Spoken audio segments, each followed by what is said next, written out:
A paz do nosso Senhor e Salvador Jesus Cristo, amados. Vamos ver aqui, ovelhas amadas e queridas.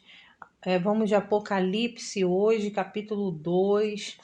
Agora as igrejas de Pérgamo e de Tiatira e de Sardes. Vamos falar sobre as 3 igrejas do Apocalipse. Eu trouxe aqui ontem a carta à igreja em Éfeso e a igreja de Esmirna. São as cartas que João endereçou a estas igrejas através das revelações do Senhor Jesus Cristo, onde ali o Senhor Jesus enviou um anjo e João viu todas essas coisas ali, estando ele isolado e exilado numa ilha chamada Patmos, por um crime de amar o Senhor Jesus e testemunhar do Senhor Jesus. Então, a igreja de Pérgamo, vamos lá, está no capítulo 2, no versículo 12 em diante, diz assim: Ao anjo da igreja em Pérgamo, escreve: Estas coisas diz aquele que tem a espada afiada de 2 gumes. Conheço o lugar em que habitas, onde está o trono de Satanás, e que conservas o meu nome e não negaste a minha fé, ainda nos dias de Antipas, minha testemunha, meu fiel, o qual foi morto entre vós, onde Satanás habita. Tenho, todavia, contra ti algumas coisas, pois que tens aí os que sustentam a doutrina de Balaão, o qual ensinava Balaque a armar ciladas diante dos filhos de Israel para comerem coisas sacrificadas aos ídolos e praticarem a prostituição. Outrosim, também tu tens os que da mesma forma sustentam a doutrina dos nicolaítas. Portanto, arrepende-te, e se não venho a ti sem demora, e contra eles pelejarei com a espada da minha boca. Quem tem ouvidos, ouça o que o Espírito diz às igrejas. Ao vencedor dar-lhe-ei do maná escondido, bem como lhe darei uma pedrinha branca, e sobre essa pedrinha escrito um nome novo, o qual ninguém conhece, exceto que o recebe. Então, irmãos,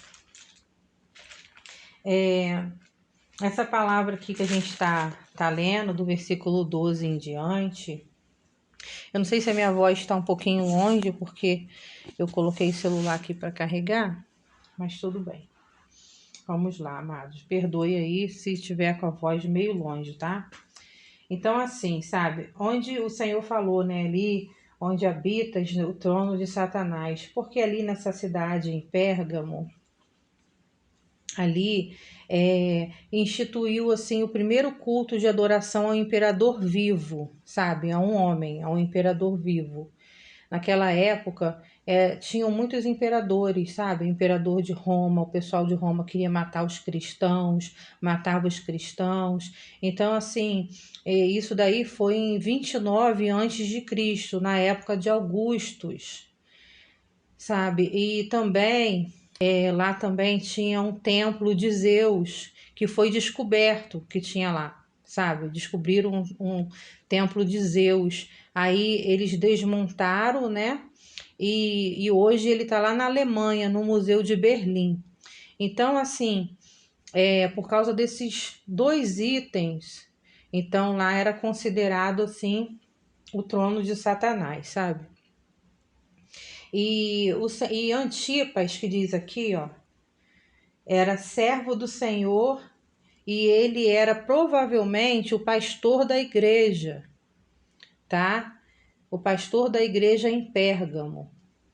Então, uma tradição tardia diz que ele foi queimado no ventre de um bezerro de latão aquecido, irmãos, até ficar incandescente. Se aquecer tanto de ficar incandescente, sabe? Então, assim, isso daí é uma tradição tardia que diz que isso daí aconteceu com Antipas, tá? Então, assim, quando na palavra do Senhor diz que eles, né, estavam indo após a doutrina de Balaão para se voltar para Deus, o que acontece com arrependimento? Porque Deus, ele perdoa quem se arrepende, não é assim? Então, assim, Balaão, ele deu conselho a Balaque, levando Israel à prostituição em Moabe, né? Balaão, ele aconselhou Balaque, sabe, a enviar os midianitas para se prostituírem no meio ali de Israel, para que ele desviasse, assim, o povo do Senhor, sabe? Então veio a ira de Deus sobre ele, tá? O fim dele foi que ele morreu à espada juntamente ali dos midianitas pelos israelitas. Isso daí foi na época de Moisés, irmãos. Então, assim, na palavra do Senhor, ela faz a crítica, né? A crítica à igreja em Pérgamo. A crítica é qual? Né? Que eles toleram a imoralidade, as heresias e a idolatria. Eles estavam ali tolerando essas coisas, tolerando, sabe? E a instrução de Deus foi o quê? Se arrependam. O elogio, eles não abandonaram a fé. A fé eles não abandonaram. Eles mantêm a fé em Cristo Jesus. Portanto, eles estavam tolerando a imoralidade, a idolatria, a heresia. Então Deus, ele estava muito chateado com essa situação, mas Deus ama as nossas vidas. Então Deus, ele estava dizendo: arrependa-se. E a promessa, um maná escondido e uma pedra com um novo nome, igual a gente leu aqui, que só a pessoa que recebe sabe o nome ali que está escrito para ela, tá? Naquela pedrinha branca, na pedrinha. Vamos até ler de novo esse versículo aqui. Ó. E sobre esta pedrinha, escrito um nome novo, qual ninguém conhece, exceto aquele que o recebe. Tá? Essa pedrinha branca. Tá? Aí, o que acontece? A gente vai vou estar falando também um pouquinho sobre Pérgamo, né? O Pérgamo, essa cidade, Pérgamo, foi no terceiro período do cristianismo, quando ali o Império Romano estabelece os líderes assim de todas as igrejas cristãs e começa a mandar nas igrejas, para querer o Império Romano querendo que os líderes cristãos, os pastores, começassem a fazer assim o que eles queriam, entendeu? Então foi nesse período aí, um período muito difícil para a igreja. Então o Pérgamo, a cidade de Pérgamo, tinha uma elevação, sabe, em um cume de uma montanha. E essa esplendorosa cidade, era uma esplendorosa cidade, muito bonita, muito linda. Era conhecida por seus muitos templos pagãos e uma grande biblioteca por cerca de seus 200.000 volumes, quer dizer, uma biblioteca enorme, tá? E tinha assim muito paganismo, tinha muitos templos, sabe? Essa cidade que ficava em uma elevação, em um cume de uma montanha grandona. Então, assim, ficava muitos assim, eles tinham essas coisas de ter templos pagãos, sabe? Então, a igreja, quando veio ali, foi uma bênção, né? Mas só que o Senhor estava ali falando para eles poderem estar se voltando para Deus, se arrependendo e parar de tolerar a imoralidade, a idolatria e heresias, porque era provocada isso por quem? Pelo Império Romano, tá? E pelo povo que estavam fazendo as coisas que antigamente, os pecados que antes cometiam, estavam voltando também a cometer, porque desde o momento a pessoa tem fé muitas das vezes, ela mantém a fé, agrada a Deus. Mas aí, muitas das vezes, vem o apoio à imoralidade, à idolatria. Então, essas coisas começam a tomar conta do coração, da mente da pessoa. Aí o que que acontece? A pessoa começa a voltar o coração para aquilo ali. Então as práticas começam a ser práticas voltadas às coisas que não agradam ao Senhor, que o coração está cheio, a mente está cheia, e a pessoa começa. Aí vem o problema, a pessoa começar a praticar aquilo ali. Então a pessoa tem que ir contra esses pensamentos, esses desejos do coração e essas vontades que vêm para a pessoa fazer as coisas erradas, apoiar uma idolatria. Então, quando vier essas coisas na mente, a pessoa já sentir algo diferente, repreende, fuja daquilo ali, não participa daquilo. Então é assim, porque senão você vai estar, é como se você voltasse a práticas antigas. Igual a gente vai ver depois, quando a gente for estudar aqui a igreja de Tiatira, tá? Eles começaram a voltar a práticas antigas. Então, assim, eu vou estar falando para vocês agora sobre a igreja de Tiatira. Eu vou estar lendo aqui, tá? Fica aqui no versículo 18 em diante, diz assim: como subtítulo, Carta à Igreja em Tiatira. Ao anjo da igreja em Tiatira escreve: estas coisas diz o Filho de Deus, que tem os olhos como chama de fogo e os pés semelhantes ao bronze polido. Conheço as tuas obras, o teu amor, a tua fé, o teu serviço, a tua perseverança e as tuas últimas obras, mais numerosas do que as primeiras.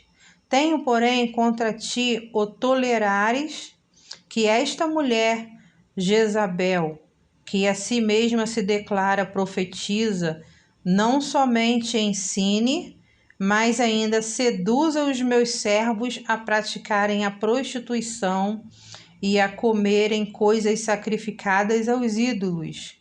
Dei-lhe tempo para que se arrependesse. Ela, todavia, não quer arrepender-se da sua prostituição. Eis que a prostro de cama, bem como em grande tribulação os que com ela adulteram, caso não se arrependam das obras que ela incita. Matarei os seus filhos, e todas as igrejas conhecerão que eu sou aquele que sonda mentes e corações. Eu vos darei a cada um segundo as vossas obras. Digo, todavia, a vós outros, os demais de Tiatira, a tantos quantos não têm essa doutrina e que não conheceram, como eles dizem, as coisas profundas de Satanás. Outra carga não jogarei sobre vós. Tão somente conservai o que tendes, até que eu venha. Ao vencedor, que guardar até ao fim as minhas obras, eu lhe darei autoridade sobre as nações, e com cetro de ferro as regerá e as reduzirá a pedaços como se fossem objetos de barro. Assim como também eu recebi de meu Pai, dar-lhe-ei ainda a estrela da manhã. Quem tem ouvidos, ouça o que o Espírito diz às igrejas. Então, amados, aqui a igreja de Tiatira, tá? A igreja de Tiatira é num período do século 6 ao 16, tá? Então, o Senhor, ele já vem falando sobre Jezabel, né? Jezabel era uma sacerdotisa dominadora e potencialmente religiosa, e se denominava porta-voz dos deuses. Ela casou-se com o rei Acabe de Israel e passou a governar de acordo com sua cultura e religião, porque ela convencia Acabe, irmãos, de governar, dele fazer tudo que ela queria. Ela tinha, assim, um poder de convencimento. Então, ali, ela era, assim, uma princesa fenícia e sacerdotisa de Baal, que que era um deus pagão ali, da natureza. Ela promoveu ali a adoração do sol, né? Essa idolatria, adoração do sol, e contribuiu para desviar Israel do seu relacionamento com Deus, do seu relacionamento tão especial e íntimo com Deus. Então ela fez o quê? Ela desviou Israel ali, né? Ela atrapalhou muito, sabe? Ela matou, Jezabel também, ela matou muitos profetas com a espada de Acabe, do marido dela, sabe? Ela foi uma mulher assim terrível, uma mulher muito cruel. E ela representa, então nessa palavra em Apocalipse, quando a gente cita ali, quando a gente vai ler e fala de Jezabel, a gente quer dizer dessa mulher do Antigo Testamento, a representação, uma representação do que estava acontecendo ali naquele momento, tá? Então, o elogio foi o amor, o serviço, a fé e a paciência são melhores do que eram no início. Quer dizer, o povo ali ficou fazendo a obra do Senhor com dinamismo, com perseverança, com resiliência. Então, esse foi um grande elogio. Aí a crítica: toleram o culto idólatra e a imoralidade. Eles estavam tolerando o culto idólatra e a imoralidade. E a gente não pode tolerar essas coisas. A gente tem que fugir disso tudo. E a instrução de Deus foi: o julgamento está vindo, sejam fiéis. E a promessa, governarão nações, igual a gente acabou de ler aqui. Governarão nações e receberão a estrela da manhã. Olha que vitória grande. E Tiatira representa ali um período do cristianismo na Terra, quando o próprio cristianismo assumiu o despotismo, que é perseguindo aqueles que discordavam com seus preceitos. Tá? Esse foi o período do século VI ao século XVI. Então, irmãos, eu vou estar trazendo para vocês aqui também agora a igreja de Sardes, tá? Vou estar trazendo para vocês também aqui a igreja de Sardes. Vou estar lendo aqui a palavra do Senhor, agora no capítulo 3, tá? Agora a gente já está no capítulo 3. Aí eu vou estar trazendo hoje ainda agora a igreja de Sardes. Aí a próxima palavra que eu for trazer agora, que vai ser amanhã, né? Vai ser sobre a igreja de Filadélfia e a de Laodiceia, que são as duas últimas, tá bom? Aí diz assim no capítulo 3, do 1 em diante. Carta à igreja em Sardes. Ao anjo da igreja em Sardes escreve: estas coisas diz aquele que tem os 7 Espíritos de Deus e as 7 estrelas. Conheço as tuas obras que tens, nome de que vives e está morto. Sê vigilante e consolida o resto que estava para morrer, porque não tenho achado íntegras as tuas obras na presença do meu Deus. Lembra-te, pois, do que tens recebido e ouvido, guarda-o, arrepende-te, porquanto, se não vigiares, virei como ladrão, e não conhecerás de modo algum em que hora virei contra ti. Tens, contudo, em Sardes umas poucas pessoas que não contaminaram as suas vestiduras e andarão de branco junto comigo, pois são dignas. O vencedor será assim, vestido de vestiduras brancas. E de modo nenhum apagarei o seu nome do livro da vida. Pelo contrário, confessarei o seu nome diante de meu Pai e diante dos seus anjos. Quem tem ouvidos, ouça o que o Espírito diz às igrejas. Então, irmãos, a igreja de Sardes, ela era assim construída sobre uma rocha. Ela ficava em uma elevação de 500 metros